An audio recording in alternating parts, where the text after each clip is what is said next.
A few days ago, rookie minicamp for the LA Chargers was concluded and they got into phase 2 of this year's offseason. Now, what that includes was all of the veterans, all the rookies getting together, not in a formal practice type of setting, but obviously going through some individual position drills. As you see here, you see Najee Harris, you see Kamani Vidal, you see Omarion Hampton, all getting some work in, right? And in this video, what I wanted to do was kind of break down all of the big news and takeaways that we have already figured out over these last few days and weeks of rookie minicamp in phase 2 before OTAs. Now, before we dive into the video, I do want to give a major shout out and give credit where credit is due. That is with all the beat reporters. Without them, these videos are not possible to make. So do me a favor, you're going to see their names at the top left of your screen.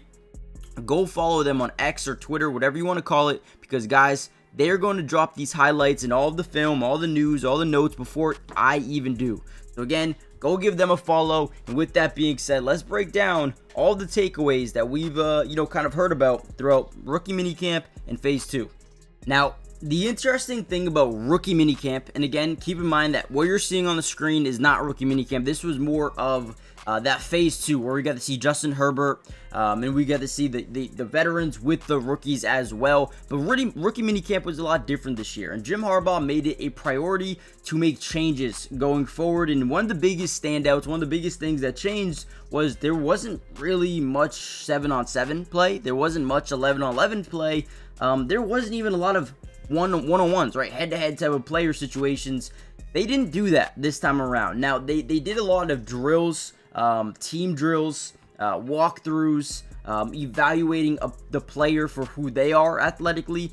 So that was one thing that really changed for Jim Harbaugh and, this rookie minicamp period. I thought it was a lot more simpler and less stressful for some of these rookies to really get acclimated into the system. Now, there is also another big piece of news that we found out about and in this phase 2. Now, we all know that this offensive line has been updated from last season. They brought in a new starting center here, 78. You're going to see him on your screen.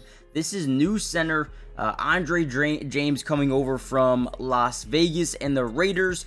Now, obviously, there's both these guys they like in terms of Bradley Bozeman and Andre James. They both offer two different skill sets when it comes to one's a really good run blocker, one's a better pass blocker. So obviously adding some different things to this team, but we got to see a lot more rotation from these guys. And to be honest with you, we won't be able to see who the starters are going to be or who's outperforming one or the other until training camp or preseason, when we get to see them compete with pads on and work versus the defensive line and, get in one-on-one situations. So we'll see who ends up being better, but that rotation has been definitely a flexible spot for this Chargers team, at least thus far, seeing some more guys get some more reps in different positions. And obviously you add Mekhi Becton to the right guard of this offensive line as well, and man, this team looks like it could be absolutely insane. Now, Harbaugh actually came out and said Bradley Bozeman starting center, Zion starting guard, and then the next day we're going to flip it to Zion starting center and Bozeman starting at guard. That's the way they've been doing it, and I don't think it's going to change anytime soon. So if you take that with the grain of salt, then yeah, take it with the grain of salt. Like, maybe Bradley Bozeman isn't the starter, but as of right now, it looks like he will be. And I think that's the way they'll do it. I think Andre James just adds a ton of versatility in a dynamic of flexibility when it comes to just a guy that can come off the bench, a spot starter in certain situations, or if Bozeman has to miss some time, that's the guy they're going to go to, which is a really good backup player. So definitely like that as well. This offensive line has the making of being probably the best in football. Now, before we get any further into these quick takeaways from practice, I need you guys to do me a big-time favor. You see Justin Herbert throwing to some of the wide receivers here, including Keandre Lambert-Smith and Trey Harris and some other guys as well, right? Before we dive into this and some more film and analysis highlights, make sure you guys do me a big favor. Hit that like button if you want more, not only coverage throughout OTAs, which is, I believe, next week, but you also got mandatory minicamp and then ultimately training camp in a few months. If you want more film analysis, more highlights, news, notes, observations, let me know in the comments down below. But most importantly, make sure you guys are subscribed to the channel. It is free. It doesn't cost anything to subscribe. You guys can always change your mind down the line. But again, Chargers content, film analysis all year long. Join the family, turn on post notifications, comment down below P2 if you want more of these updates. Now, with that being said, we can kind of look at the difference makers, right? The playmakers within this offense going into this season. I mean, definitely a lot deeper than it was last year. You bring back Mike Williams. You draft the guy in Trey Harris in the second round who adds insane flexibility on 50-50 balls, right? He's a big target, great catch radius, and solid hands. But what that does specifically, and if we had some film to watch, right, we would understand that lad over the middle, underneath routes, creating plays after the catch. Trey Harris, right, adds that dynamic of like Mike Williams, right? He can go up and get those 50-50 balls, make them 60-40, and if you come out in one high safety, yeah, they're probably going to throw that ball. So what I think Trey Harris and Mike Williams adds to this football team, you see Mike Williams over here, is the ability to turn defenses to more too high looks, right? Now, how does that affect your offense? Well, when they come out with too high, we're going to give the ball to Marion Hampton. We're going to run it down your throat. And, right, when he's tired, we're going to give it to Najee. We're going to run it down your throat if you come out in two high safeties. But if you come out in one high safety, we're going to take those 50-50 yes-no reads to Trey Harris and Mike Williams. And then in between, we're going to throw it to Ladd. We're going to, have some speed in Keandre Lambert-Smith. So I think they've done a great job kind of building this wide receiver room, and it's going to be deadly next year.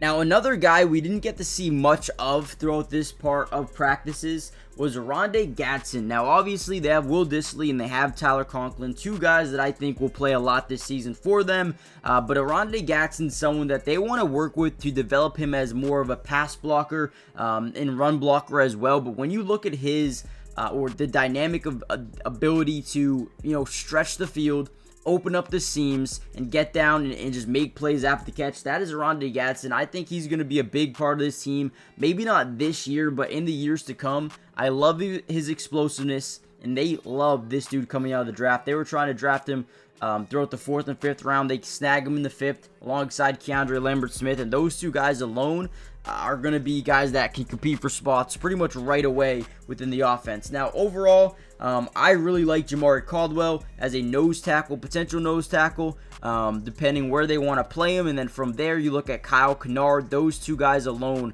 I mean, the energy, the motor that those guys are going to bring every single practice is going to be just different. So I'm excited to see what those guys bring. From there, RJ Mickens, right? You bring in a guy like Branson Taylor, the left tackle.